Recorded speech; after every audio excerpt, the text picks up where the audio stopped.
Good morning, everyone. Oh, come on, man. We all got up in the middle of the night to be here. Okay? That's better. Please. I'd like to welcome everybody this morning to our January 2013, as opposed to the email that I sent out for 2014. Those of you who got that one will know. We're taking our show on the road for the first time since 2005, and we're thrilled to be here in the Westchester Mall, Westchester, New York, inside the new Microsoft store. And this has been a great venue for us. It looks like it's going to accommodate us just perfectly, and maybe we can convince them to have this meeting here again, which would be great. So. Just a couple of things before we get going here. A little about our agenda. This me for the introduction, and a word from our host from the Microsoft folks. And we have two guest speakers this morning. Bernia Wheaton is going to join us via Skype from Canada. And my friend Geoff Kirkwood is here from Australia. And so everyone is present and accounted for, and all smiling faces and our friends. So before we get started, I'd like to introduce Cheryl. Cheryl is the manager here, except she doesn't want to be called the manager, from the Microsoft location. And I'd like her to give us a little update on what's here, what's new, and here you go, dear. Thank you very much, Les. Good morning, everybody. It's great to have you here. We're super excited that you could all make it, and we're more than happy to be hosting this also with Les. It's been an absolute pleasure so far, and hope, again, as you mentioned, the first of many more. Here at the Microsoft store, and at every Microsoft store, we have gone with the same philosophy that Bill and Melinda Gates have applied throughout their lives, and that is to give back to the community. So this area that you're in here, the theater, is open to absolutely everyone that's in the community, whether you're a Girl Scout or you want to have a birthday party or host something as special as this meeting. So their philosophy is to give back always, and they do that, as I mentioned, throughout every store. So we do that here. You know, as I said, we have Boys and Girls Clubs come here. We have youth bureaus. We do have meetings similar to yourselves that come here, and we always are open to having free workshops on our products and so forth, or the software, whether it's a Surface tablet. So we welcome absolutely everyone, and we also take our show on the road too, and we reach out to the community to let them know that we're here, and that we don't donate a lot of software. We donate our time. We'll do demos. We'll do pretty much whatever the community needs are. So we reach out, and we also welcome everyone to our store as well. So again, with that, it's a pleasure to have you all here, and I'm not sure if you wanted a quick Windows 8 demo or what your plans were. We can do that later on with okay, people that are here. Okay, thank you very much. Great, thanks, Cheryl. Thank you. In deference to our host, I need to turn off my iPhone.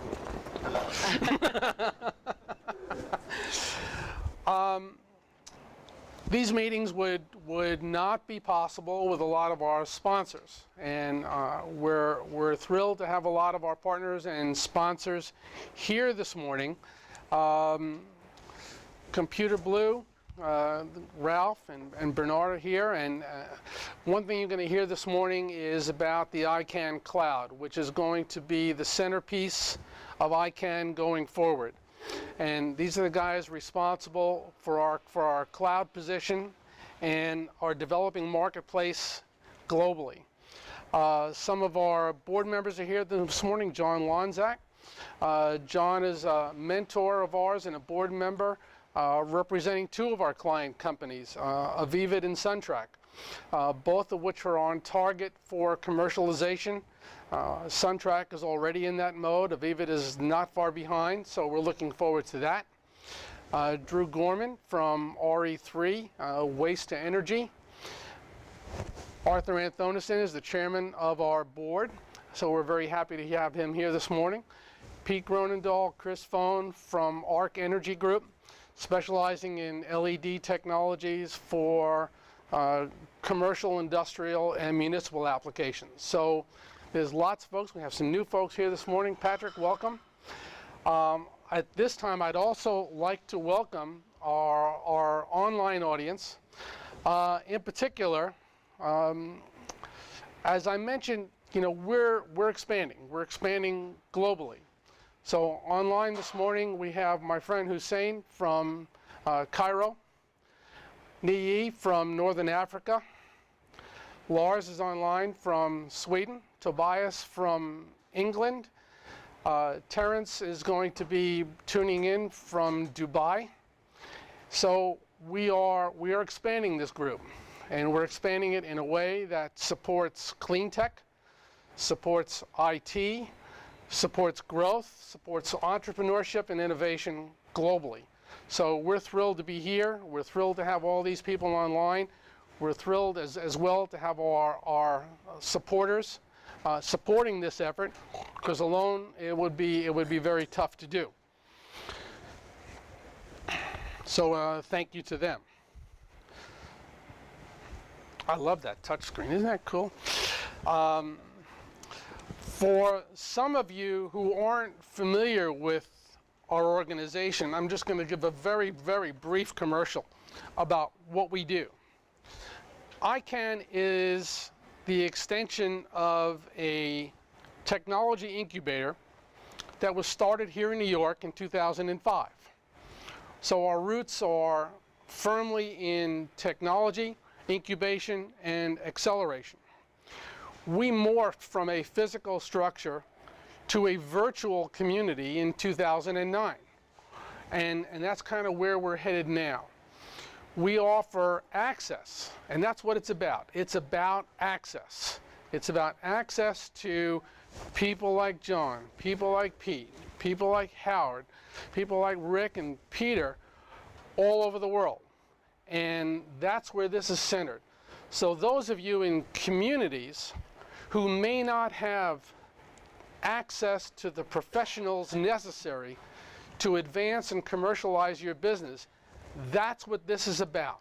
That's what iCAN is. It's access.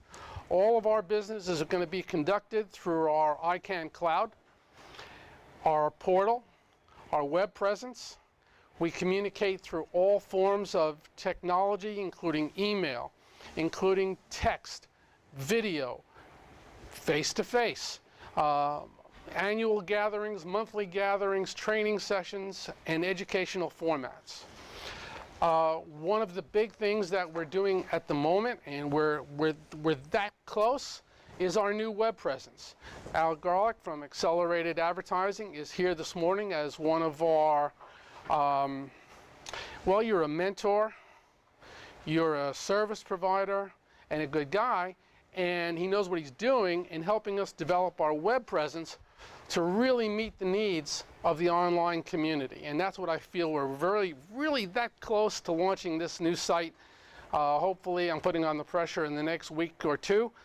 We should have everything pretty much done. So this is a very different type of an organization than what's out there. We focus on working with economic development organizations, chambers of commerce, individual companies in the emerging stage. Yeah, we'll work with startups as well, but startups are always a challenge. We have funding organizations, we have mentors all over the world, and for those of you that have sent us mentoring applications, hang in there. We do a lot of work up front before we accept clients into our organization and before we accept mentors into our organization. We do a lot of due diligence. We screen people pretty carefully. Our goal is to have not just mentors, but the best. And we look for the best globally in technology disciplines, sales, marketing, finance, legal, social media, et cetera, et cetera, et cetera. But we want to get the best, so we scrutinize these applications very carefully. Sarah Bird is our social media coordinator, and Sarah's been doing a great job in fielding all these applications and then funneling them into the black hole, which is me. So, be a little patient. We're getting there. So without further ado, and now I got cords, I hope you had a chance to see a little bit about what we do. I should also tell you that we are partners, founding partners, in this organization called iCANny. iCANny is an incubation partnership that we have with the University at Albany Nanotech Center, which is the foremost nanotech development facility, research facility in the world. The work that goes on up in Albany is nothing short of amazing. We're thrilled to be partners with them. The third leg of that triumvirate is the Saratoga Technology Energy Park in Saratoga, New York, which is home to some of the largest chip manufacturing in the world. And through this whole consortium of companies, right now we have about 28 companies, all clean tech, energy related companies that we're working with to commercialize their technologies, some of which are in this room that we've mentioned. And I invite anybody who's interested in developing nanotechnology, developing innovations in clean tech, in IT, in energy, to give us a buzz, because this is where the action is. iCANny is supported by the New York State Energy Research Development Authority, which helps develop and support a lot of incubators, of which we are one of 6 around the state, to do this kind of work. So we're all connected, we're all affiliated, we're all proud to be together, and it's a pretty neat partnership. There's the website if anybody needs to look up any of who we are. This is an event that my friend Peter Fusaro puts on every spring. For me personally, it kind of signifies the beginning of spring. It's the Wall Street Green Summit. This year it's being held, where else? Wall Street. And there will be investors, clients, leaders in clean tech who will be attending this from all over the world. Peter reached out to me a couple of months ago and asked if I would moderate the clean tech portion of this event, of which I was eternally grateful and thrilled to be doing that. So I would encourage you to get in touch with Peter, sign up for this event. I don't think it's one that should be missed if you're involved in clean tech, and I know most of you are. This is where the action is, and I think the people attending this are some of the finest in the world, and Peter puts on an outstanding event. So please contact Peter and tell him where you heard it. Moving right along, our first speaker is Bernia Wheaton. Bernia is going to join us via Skype, I hope and pray. One never knows. From Canada. She is an expert in social media. And as you know, we harp pretty heavily on the social media component of marketing, sales, and doing business. Oh, good morning, Antonio. How are you? Our Chief Financial Officer. And we're very interested into what she's going to have to say. And is she online? Can we hear her? How do we do this? I got to turn who? The VGA. That's a very good anachronism. What would be a VGA? I hate these technical terms, don't you? Oh, Angel to the rescue. What am I turning on, bud? It's over here on this wall. Oh, no wonder I can't find it. I was Cindy. I was with you on the phone. Oh, hi. Hi, How are you? See, everything worked out fine. Good. So far, so Welcome good. to our store. I'm the community development specialist. So I'm the one who kind of coordinates all the events that go on here.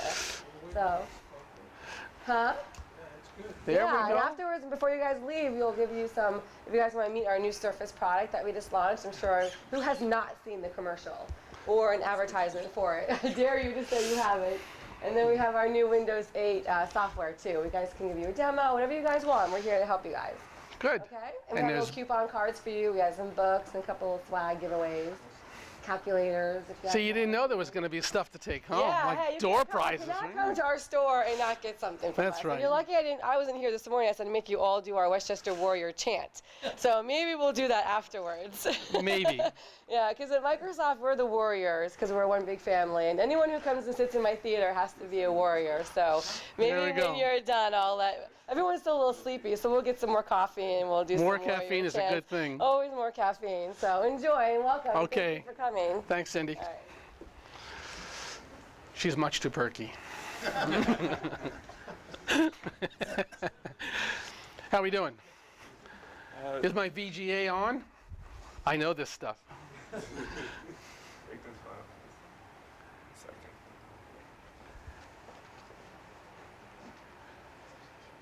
We go through this every month. You know, oh, we're getting better. Over to the right. Bernie, I can see you. You're up on the right-hand corner. Good morning. I can't hear you yet, but I can see you. Hold on. We're getting there. You know, I told a story. Geoff and I were at dinner last night. Back in the old days, 1983 to be exact, I gave a presentation. We were taking our company public. And I gave a presentation down in Wall Street, the old Vista Hotel by the World Trade Center. And I had about 150 analysts in the room. In 1983, we were using slide projectors. Remember those, the carousels? Well, I was here, my partner was kind of over there, and we were going to give our presentation. Well, the first slide came down, went crooked, burned up. Remember how they used to burn up? And we had this lovely white screen. Well, we both started sweating, and I said, please, this is going to be as goofy as hell. Just follow my lead. And I go, good morning, everyone. Well, we got through the presentation, got a standing ovation, and sold out the deal that day. So, you know, you just never know what can happen. You got to be a little quick on your feet. Do we have audio? Bernia, say something.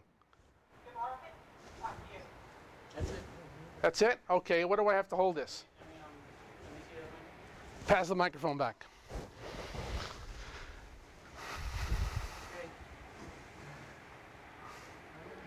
Bernia, say something. Oh, good morning. That's better. We can kind of hear you. Are you going to control your slides? You want me to do it from here? I'm wondering if it might be easier if you do it from there. I have it. I have.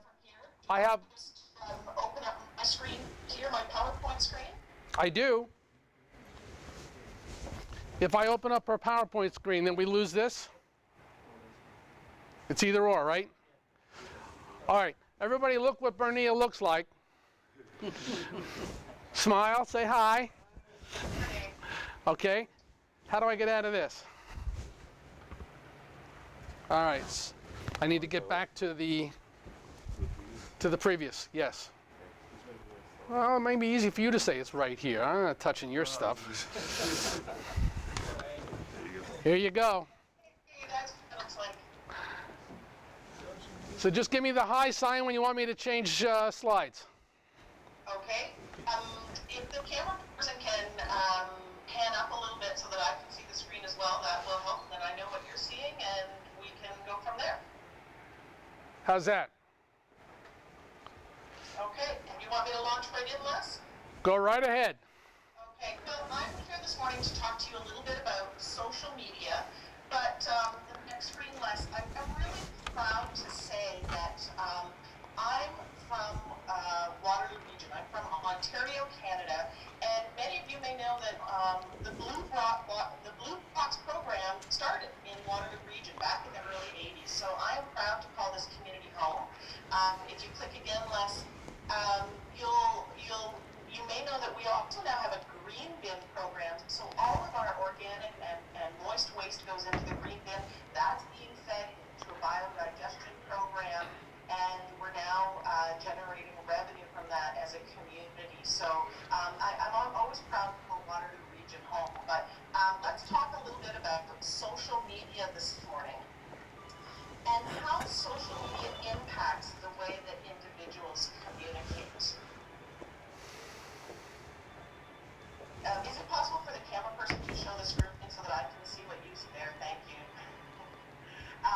next slide. Um, Social media really has completely changed the way that we talk to our audience. Next slide, Les. I'm not against traditional media by any means. I'm a huge fan of traditional media, but no matter whether it's a radio advertisement or a television advertisement or a color ad in the newspaper, all of those networks are designed for outbound media. They are designed to get your message out to the community. Here's my product, here's my service, here's my promotion, here's my deal of the week. And that is what is, it's a great tool, but it's limiting in that it only allows us to focus on outbound communication.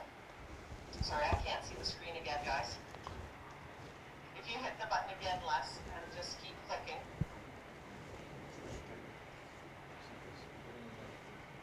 And one more.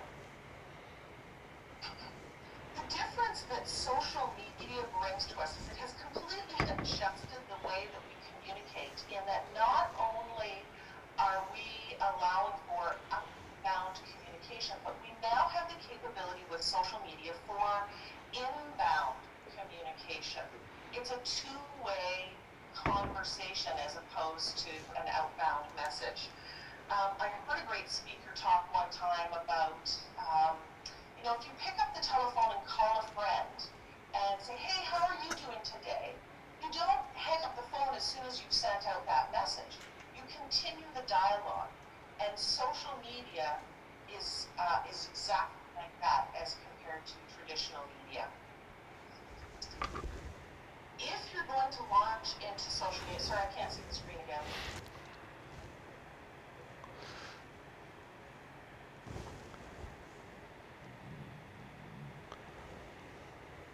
If you're going to launch into social media and you're going to put a post out there, thank you, you have to be ready for the conversation that's going to ensue. This is a post that I put up for a client of mine, Ideal Supply. They have a clean tech department. And just before Christmas, I just threw out a one-liner, just one quick, simple question. If I had just put up that question and then logged off of Facebook and walked away for the rest of the day, I would have completely missed this entire conversation that ensued afterward.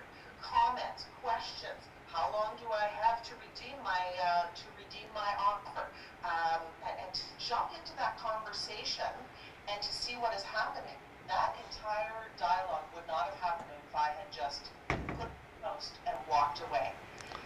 You have to be ready for people to like your post, to share it, to comment on it, to retweet it, to recommend it, no matter what your network is, whether it's Pinterest or Twitter or Facebook or LinkedIn. You have to be prepared for the conversation. Next slide, a little less. I can't think of any better example of how social media has created a conversation than my friend Doug Koda. Doug is a small business owner. He owns a retail store, a sporting goods store in a small town here in Ontario. And just before Christmas, Doug was posting a series of, every day he would post a product that was being featured in his store, just kind of enticing people on ideas for Christmas presents. So he put up this pair of skates. I just talked up our ladies and girls Jackson Soft-Tech skates. Drop in and try a pair on, you won't regret it. So he's not talking about price. He's not selling us something directly. He's just educating us as to what's available in the store. And you can see underneath that 7 people jumped into the conversation. I was one of them. You can't see my comment there, but I jumped into the conversation and I said, Doug, I need to get a pair of these for my daughter. I'm just not sure what size. You can see that some other people jumped into the conversation. But a couple of days later, I don't go to this community very often. It's about a 35-minute drive from where I live, but I have a client there. So about 4 days later, I was in town, and I stopped in at Doug's store, and I said, Doug, I'm here to take a look at those skates. My daughter's outgrown hers, and I really need to look at these. And while I was there, you can see that Sue Knowlton also jumped into the conversation. 10 minutes after I got there, Sue walked into the store. We both left with a pair of skates. skates. And not only did I get a pair of skates for my daughter, but also some skate guards and 2 or 3 other things. Because Doug has this great ability to upsell people once they're into the store. A couple of weeks later, I touched base with Doug and I said, how is your social media promotion going? How is that working for you? And he said, it is absolutely the best tool that I have available to me as a small business owner. And I said, well, out of those posts that you put up on Facebook, how many of those people come in and buy a product as a result of your posts? And he said 80 to 90% of people that he engages with online will come in and become a customer. 80 to 90%. So 5 people jumped into that conversation on the skates. And I said, Doug, how many of those people bought a pair of skates? And he said, all 5 people bought a pair of skates. I said, well, how is that?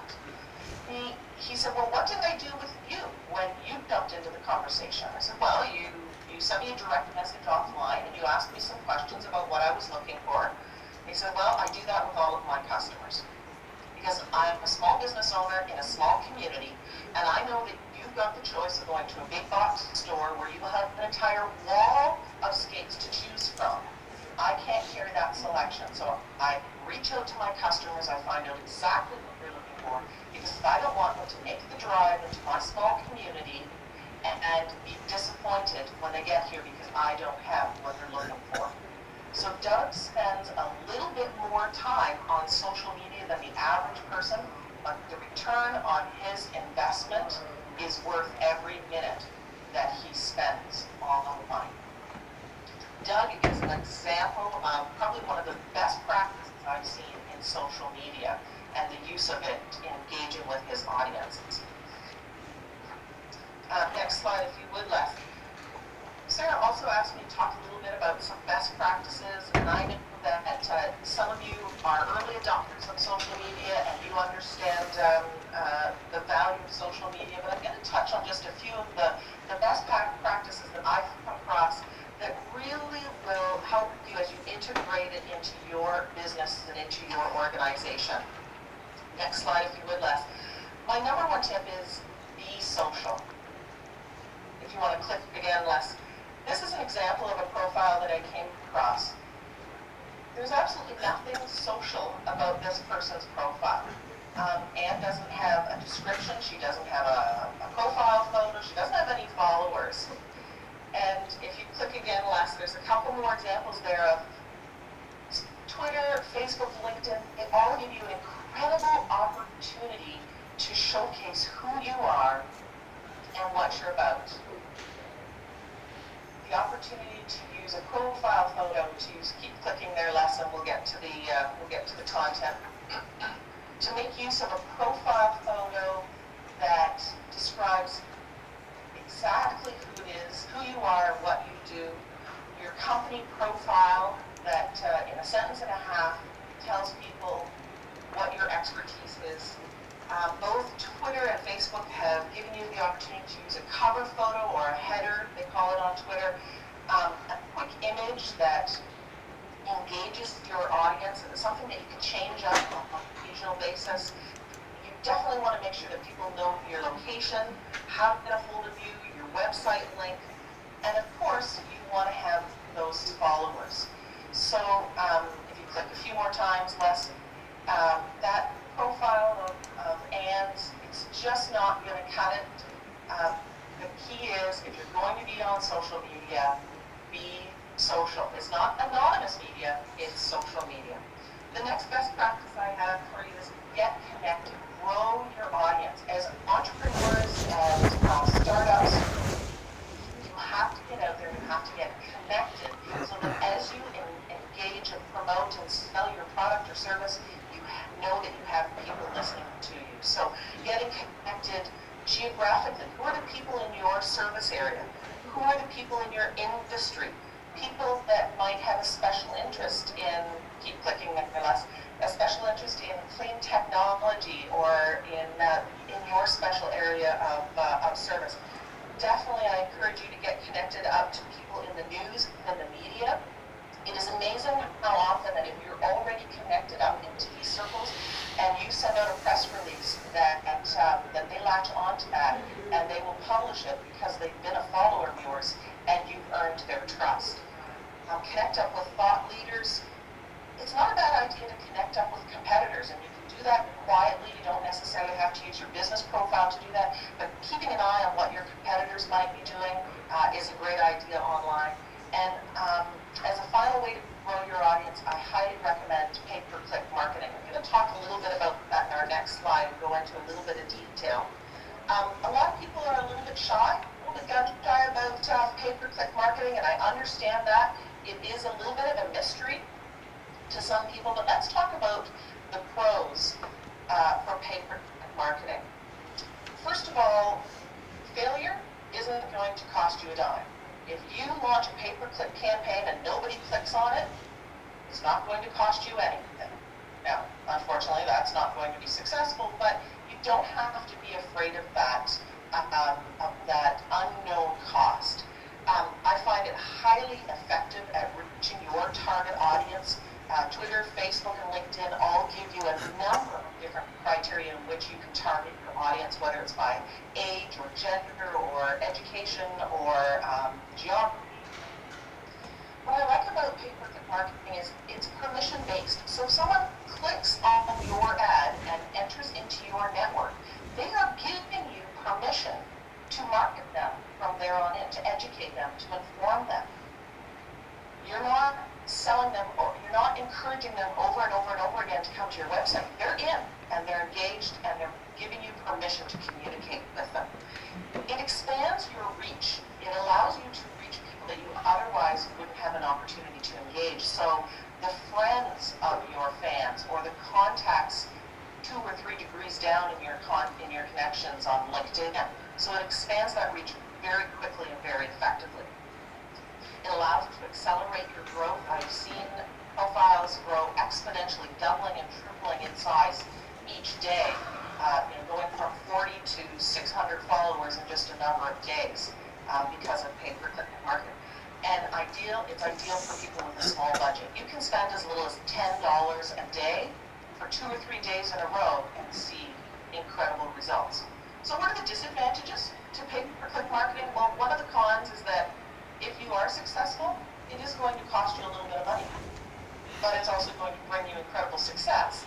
So I'm not sure that that's a con or if that's a pro, but as I said before, you manage your budget. So if you have $50 to spend, you can put that cap on, and once you've reached that $50, your ad stops appearing. And so it's a disadvantage, but it's an advantage.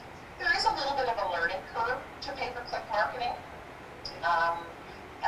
You don't have to investigate that all on your own. There certainly are specialists out there that can help you through that learning curve. And probably the final con would be that you definitely need to know your demographics. You need to know your target audience. If you just throw out an ad and it's wide open to 1.6 million users out there, that won't be as effective as if you know your demographics. So I highly recommend pay-per-click marketing as a best practice in growing your social media audience, regardless of what network that you're in. The next best practice that I wanted to talk about is listening, and then creating content. Take some time to listen to the messages that are going on out there. What are the topics that people are engaged in? What are the trends? How frequently are people posting? Take a little bit of time to learn what people are talking about so that you can actively engage in the conversation. Take that time to listen and then curate your content. I would say that there's a huge difference between curating content and participating in the noise. Take the time to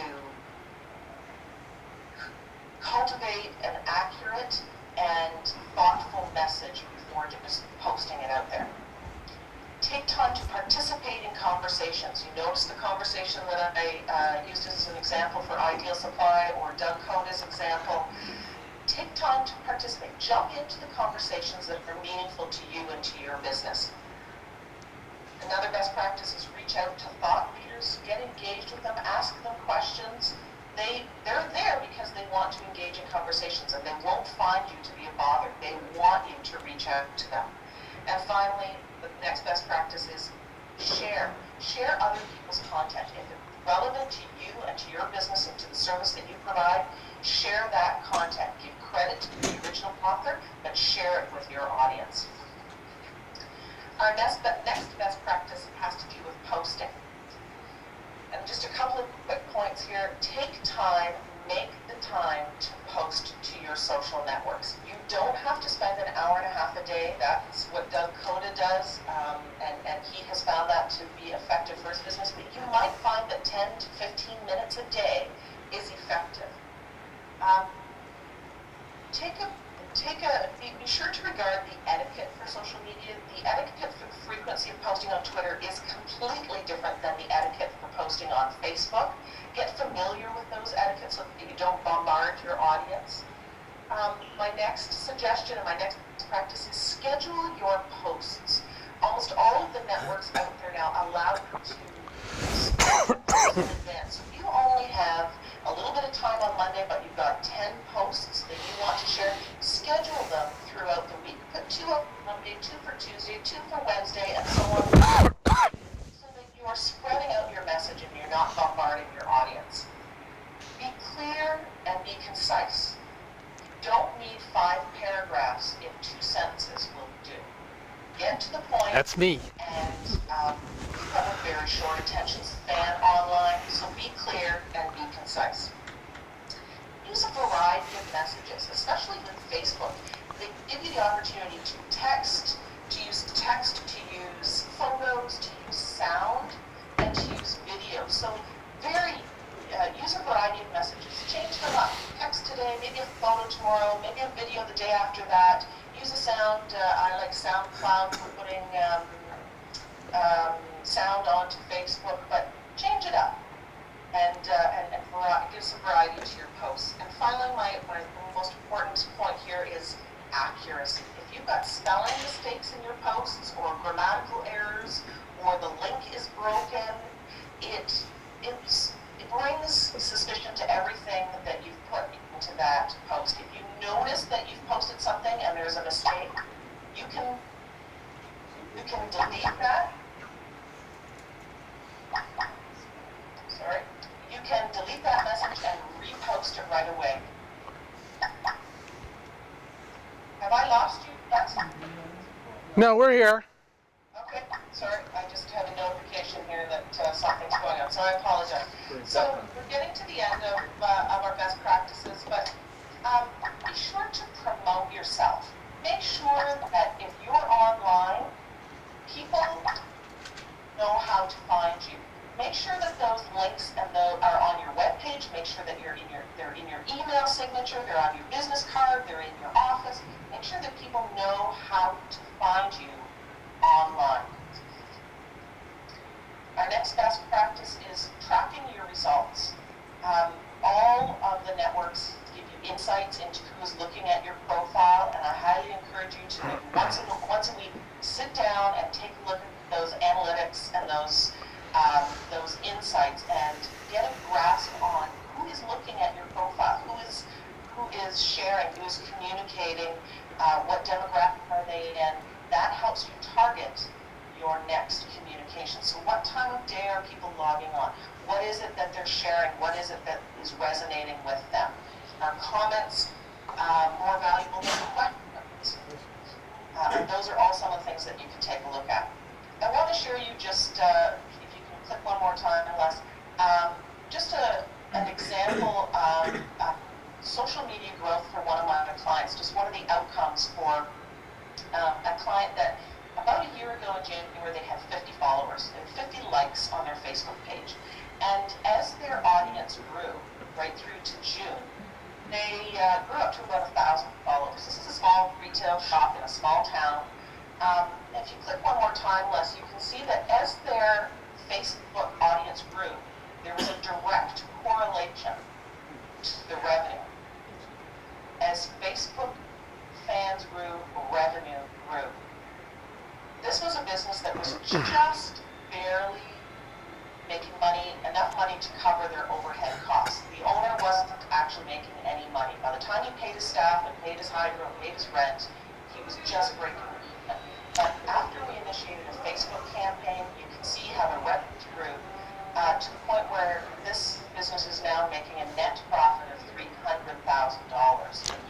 Bernia, was this an online store or retail store?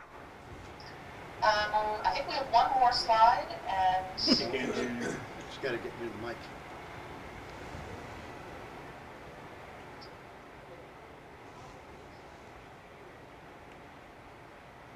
oh no, I can wrap this up.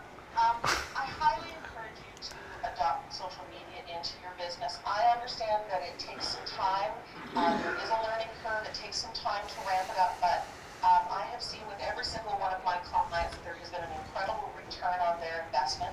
If you have questions, I encourage you to get connected up with me online. I'm always pleased to answer questions for people that are learning and growing their business. That's how you can find me, by an email or on any of the social networks. And yeah, take the plunge. Great. Any questions? Somebody ask a question. I'm going to call on somebody. Somebody ask a question. Al, ask a question.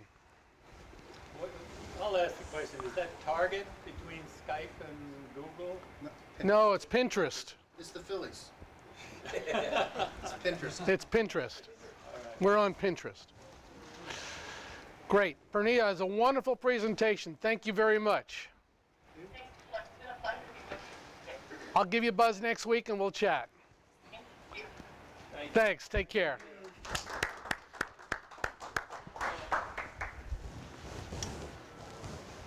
Okay, back to the normal chaos.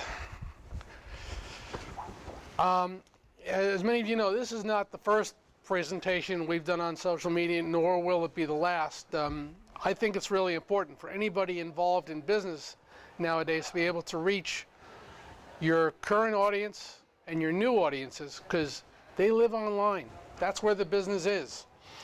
It was very interesting yesterday. Target stores just announced that they're going to match all the prices from Amazon.com in their stores.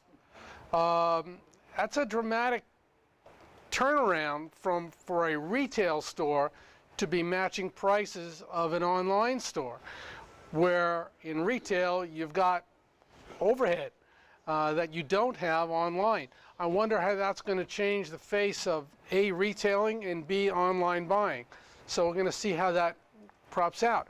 Even the place where we are today, Microsoft Store, you got to know this is in direct response to what Apple's been doing over the years in making these locations a hub for education, not just for equipment purchasing, but as a meeting place. It's become a social meeting place, and I'm sure that's what they're hoping for here, and I'm sure they'll be successful. Yes? I'm not sure that's as risky as you indicated, because Amazon's got a hell of an overhead.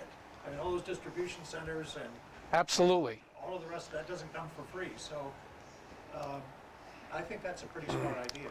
It is, but I think it'll play out because all these places have distribution centers in addition to the retail locations.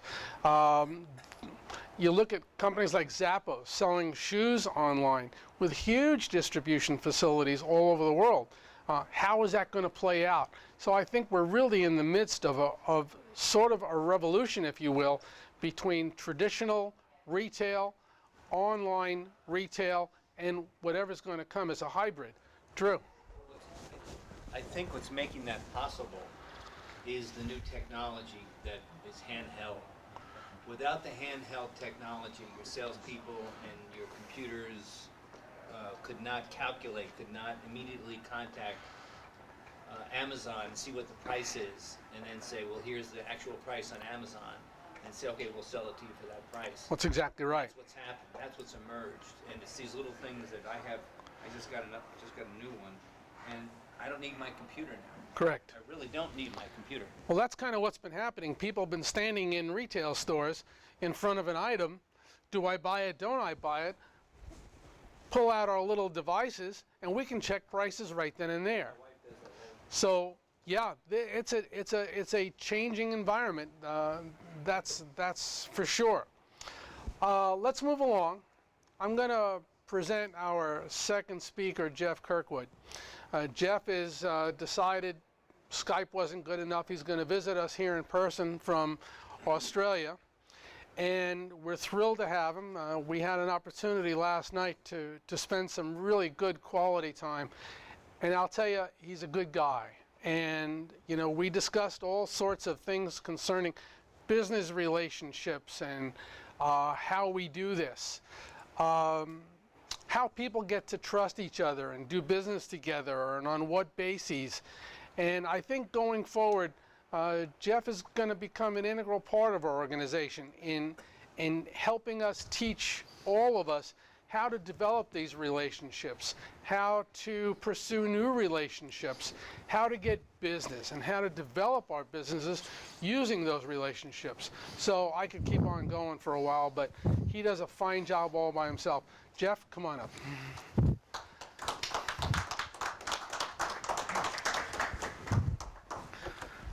Thank you, Les. And what he didn't tell you was the several bottles of red that we drank last night over dinner, which of course aided the way that we got to know each other.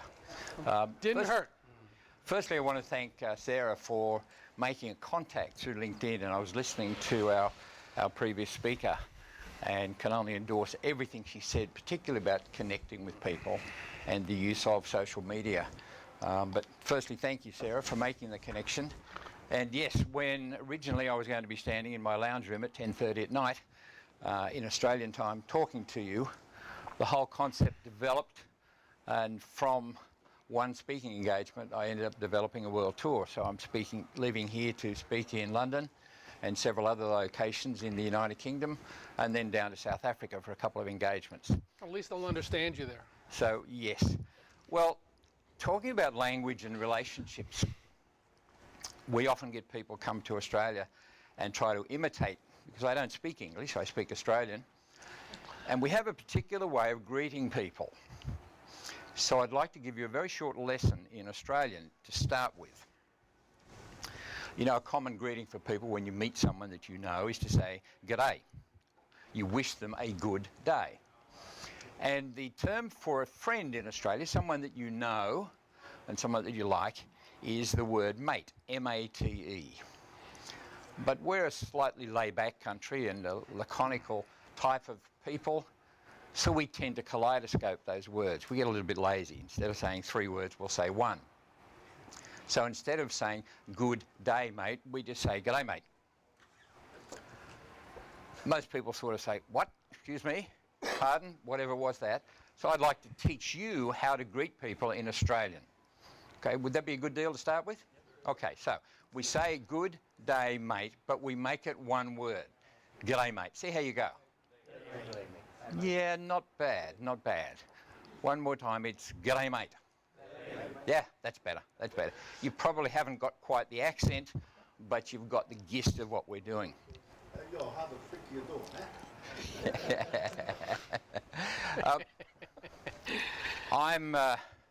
I'm in the process of building my second $1 million business. And my first one I built simply by building relationships. In fact, I've recently been featured in a book in Australia called Millionaire Mentors. And part of my role is act as a mentor to people. And what I've discovered is that if I were to survey this audience or any audience that I'm speaking to of business people and ask them what's the single best way of building business, they would say a 3-word phrase. Anybody know what it is? Word of mouth. Exactly. Yes, there are lots of other ways to build business, but the single best, most economical way is word of mouth. And if I was to ask exactly the same group of people, because 99% of people would say word of mouth, if I was to ask them, well, what is your process and your procedure to do that? Most of them would tell me they don't have one. Firstly, they acknowledge meeting someone and developing a relationship through word of mouth is a great way, but they don't have it. They'll have a process and procedure for everything else they do in business, but they won't have one for developing contacts into relationships. So I speak about how to build $1 million relationships. And I have a step-by-step process when I meet someone. For a start, I'll accept every request to be connected to me. And I was fortunate enough to have a chat with Drew there earlier on this morning. He's given me his business card. So let me outline to you what my process is. But I'll start by asking you a question. When you connect with someone, say at a chamber meeting or a networking function, someone you haven't met before, and you exchange business cards, you get back to the office, what's the first thing you do? Now, this is the audience participation part where I ask the question and you give me an answer. So what would you normally do? Send them an email, yes? 75, 80% of people will tell me to send an email. Not everybody, yes, sir. So it's you, me, John, Steve. Okay. Then you and I are going to get on really well because that's part of my process. I'd like that very much. I want to ask you to think back, some of you longer than others, to the very first date you had with a girl that really grabbed your attention. She was hot, she got your attention, you wanted to follow up on it. So you had a great date, you both went home to your respective houses. Back those days they did that after a date. And then the next day you wanted to follow up on it. So of course, following the principle that a lot of people use in business these days, you'd send her an email, wouldn't you? Not. Would have to be one of the most unromantic things you could do. And yet if you think about it, when you're building a business relationship, it's not all that dissimilar to building a personal relationship like that. Yes, I'm not suggesting you're going to sleep with your customers, but some of the basic principles and the way you interact and engage with that person are much the same. So why would you send an email? Firstly, the most impersonal thing you can do, and secondly, subject to that most common button on the keyboard, which is delete. Yes. And as soon as it's deleted, out of mind. So I want to suggest to you an alternative. I have a 5-step process. So firstly, I will send Drew a personalized voice message, not voicemail. There are several apps you can use on both systems where you can actually record a little message and then send it as an MP3 file. So we'll say, "G'day Drew, great to meet you at the Microsoft store the other morning. I look forward to maintaining our connection and in the meantime wish you all the best." That's all I'll say. But what has it got? Firstly, it's got Drew's name, so it's very personal. Secondly, it's got the intonation and the warmth of my voice. So suddenly I've connected with him at a totally different level than most other people. Then I will send him a card. I use an online system called Send Out Cards that actually prints a card and posts it in the mail to him. Now you're saying, well, when are you going to make contact with him? Well, actually I have already. I won't phone Drew for about 8 or 9 days. What's happened in those 8 or 9 days? Well, everybody else he connected with at that meeting has phoned him, and what have most of them tried to do? Tried to sell him something. So when I phone him, I'll ask Drew, "Hey Drew, it's Geoff here. How you doing?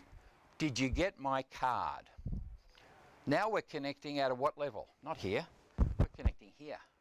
Connecting at a personal level, and I'm asking him about something that has absolutely nothing to do with business, but has everything to do with building a relationship with him. Obviously, I've left it long enough to know that he will have got the card, so suddenly he'll say something like, "Yeah, that was great, Geoff. I can't remember the last time I got a card in the mail." Don't let people tell you that snail mail is dead. It's not. It's just using it appropriately. So we'll start talking about the card, and then I say, "Listen, Drew, I think there might be some synergy between your business and my business. How about we get together for coffee?" At that point, I'll make a subtle change in how we interact. I say, "Look, how are you placed for next Tuesday, 10 o'clock? How about we meet at the Westchester Mall? There's a Starbucks there. What about 10 o'clock? Would that be okay for you? Tell you what, let's put aside an hour. I want to spend the first hour finding out about you. It's not about me first. And then the second half hour, I'd like to talk to you a bit about my business and see how we might work together." See, this is collaborative, it's not selling. As a result of that meeting, then I might send him my first email. Because email is a great way to transmit information. It is not a relationship building tool and never will be. But I might say at that meeting, "Drew, yeah, look, I've got some stuff that you might be worth knowing about. I'll send it to you by email." I will also send him another card that says, Drew, thanks for the time, really appreciated meeting with you. I look forward to developing this relationship further. Do you write on a card, or do you send it a separate thing you write on for that, like a personal note? Using the send out card system, I can actually have my handwriting scanned into the system, and the card is written in my handwriting for me with my signature on it. I can actually put a photograph of myself if I want. Sometimes that's not necessarily a good thing. I want to build a relationship. But yeah, the card comes and it's printed out. Obviously, it's printed out on a computer, but it comes in the mail with the address and name on it. It's not a label, because we all know what label ones are. They're mass mailings. It's got a real stamp on it, so it's just like, yes, here's a card like this. High quality card, sort of thing you'd pay $5 or $6 for in a stationery store. Only difference is I can create my own. You don't need a business card. You need No, a real greeting card. A real greeting card. And I've got to tell you, the number of people who say, I don't remember the last time I got a card. Now, one of the other things I might have done during that meeting, I will subtly have found out what Drew's birthday is. Because I will have said to him, I won't necessarily come straight out and ask what's your birthday. I'll say something like, hey, listen, Drew, just as a little aside here while we're talking about business, do you know anything about star signs? Now, I really don't care whether he does or he doesn't. I've raised the issue subtly. I say, looking at you, yeah, I'm not quite sure, what are you? When's your birthday, Drew? Now, I guarantee you, 30 minutes later, he won't remember the fact that I got that, but of course I've written down day and month. And in the send-out card system, I've logged his birthday so that I send him a birthday card. Now, I did that with a potential client years ago, and he rang me on the day of his birthday. I was just about to leave the office, and he said to me, Geoff, I really want to say thank you for the birthday card. I said, Darryl, that's fine, look, no problem. He said, no, I really want to say thank you because yours was the only card I got. Was I glad I sent that card? You bet. Did that make a difference to our relationship? Absolutely. So then I'll start to develop the relationship. But that's that 5-step process that I'm talking about. Now, I managed to build in Australia, Australia's biggest referral networking organisation. Some of you would know the name, BNI, Business Network International. When I got involved in it at the national level, we had 40 groups. And we were just starting in the state I lived in, and when I sold it, some 6 years later, we had 180 groups. And I did that only. We never advertised. We did it simply by building better business relationships. That's why I talk about building $1 million relationships, because that's what that business ended up being, $1 million business when I sold it.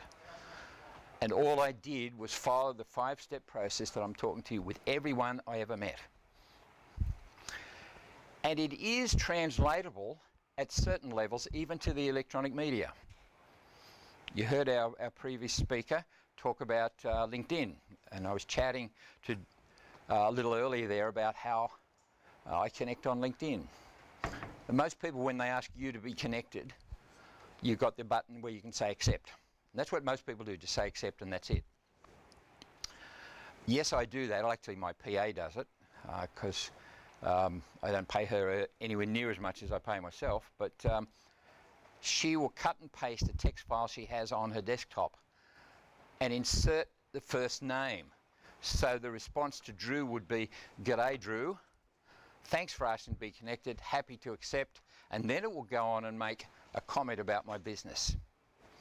I can't tell you the number of times people have come back to me and said things like, "Wow, I actually got a personalised response," because they're used to just accept, or a bland one that says, "Dear subscriber, dear customer, dear prospect." Who the hell's prospect? Just as a little aside, I often see people who haven't cottoned onto the idea of business relationships. So their business card, email address will say info@ or admin@. Yet when I look their name, it isn't info or admin. And you might smile at that, but you would all agree, I'm sure you're all successful business people. That is the little things that make the difference in business, not the big things. If you get the little things right, then the rest of those things will take care of themselves. And never forget that who are we dealing business with? We're dealing business with people. We're dealing business with people like ourselves who have mortgages and families and illness and car problems and sickness and holiday problems and challenges in their business and debtors who won't pay them, etc., just like us. So if we reach out and recognise them as individuals, treat them that way and build a relationship with them as Geoff to Drew, not my company to your company, then I absolutely guarantee you it will make enormous difference. But it's the point that most people miss about networking and building relationships, that you're building a relationship with a real live person. And there is no sweeter sound to another person than what? Their name. Get it right, of course. Learn how to pronounce it. These days with the multicultural society we have, that's a challenge sometimes. But it behooves you to find out how to pronounce, and I will always ask, excuse me, I'm looking at your card and I'm not quite sure how to pronounce your name. Will you help me, please? I've never had anybody refuse. Because what am I actually doing to them? I'm paying them a compliment that I want to get their name right. So, let's just summarise. And then I'd like to leave it open for some questions. First point of contact, I accept every request for contact, whether it's electronically or face-to-face. Interestingly, I had somebody say the other day to me on LinkedIn, well, I don't accept connections unless from people that I know. To which my response was, so if I met you at a chamber meeting and we'd never met before, you would refuse to hand me your card? Oh no, I wouldn't do that. Well, that's exactly what you're doing electronically. The only ones I don't accept, of course, are from Nigeria. Because I'm a billionaire 5 times over from all those connection requests. But other than that, I will accept everyone. And some people say, well, what's the point of that? I may never do business with that person, but it's the people they know that I currently have over 4,000 first level connections, which means that I have about 1.5 million second level connections that I can connect with. So accept every request, have a process. It doesn't even have to be done personally by you to start with. Most of those connection requests are done by my PA, except for, of course, the first voicemail. And when I meet someone after, say, a chamber meeting, I'll often sit in my car, put their email address and their name, that's all I need, into this app, and I'll record a message. In many cases, that's on their computer or their smartphone before they get back to their office. Do you think that makes a difference? Absolutely. Then I send them the card. I wait until everybody else has badgered them. And of course, until the card's got there. And I ring them and talk to them about that card first. That's the connection. They're expecting me to talk to them about business, and I'm talking to them about something personal. And then, of course, we follow up, we have a meeting, I send them another card, and then I might start using email to facilitate ease of communication with information that we both need. Guarantee you that process works. And it's an easy one. Once you adopt it and get it set in stone as part of the process for your business, particularly for most of you if you have a PA that does it, with the exception of the first one, everyone up to the point where you actually have the meeting can be done by someone else. So, does that make sense, firstly? Universal sign of acknowledgement is say yes. Okay. Did you pick up an idea from that process that you might like to use? Yeah. Okay, so we got time for a couple of questions, Les. Don't be shy, yes. How do you adjust your process if the person that you're looking to make contact with is remotely, is in a geographic remote location? You don't have the ability to economically meet with them in person. Good question, and I have to say, Drew, I doubt very seriously that I'm going to hop on a plane and come back over to hold that coffee meeting with you. Sorry, don't mean to offend you. But what of the facility we're just using here with our previous speaker by Skype? The next best thing I can use these days. It's not quite as same as being there over a cup of coffee, but face to face with my voice, the inflection in my voice, when I ask a question, they can hear you all know as well as I do, that you can ask a question. So what do you mean by that? Or what does that mean? Totally different emphasis. So if I do it by Skype, then I can get very close to having that face-to-face meeting. Yes? I was using some stuff with, actually it was with Fandango that had the voice, Yes? and I loved it over the holidays because I got really cool responses. What do you use for your general run-of-the-mill? What software are you using to record? Let's just say, for the sake of what we're talking about here in this particular location, it's not something that is on this side of the fence, but I'm happy to talk to you afterwards rather than say it publicly here in this store. Okay? Any other questions? Well, thank you very much for your attention. I hope you've learned something today. And yes, you have one more? No? Okay. Les, back to you.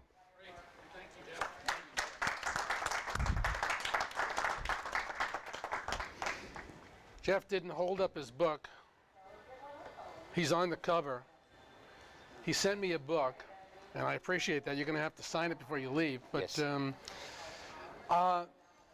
Networking, relationships, I think what we've explored with each other in the last 24 hours is just an example of that. Doing business with people is a wonderful thing because we're doing business with people. Real people, yeah. Real people. So I've learned a lot. So thank you so much. Well, we've done it again. Great meeting. Thank you all for coming out. Just show of hands. This location versus Kingston? Oh boy, okay, it looks like we're here. It was very interesting. I used to scold the people who didn't come from the southern part of the state when they didn't come to Kingston for the meeting. I don't see any Kingston people here.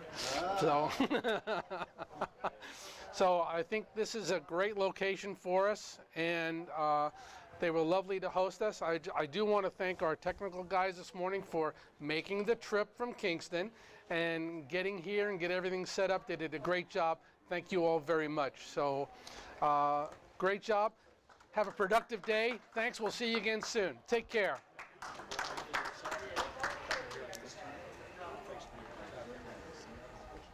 It's an hour north or an hour south. Yeah, right.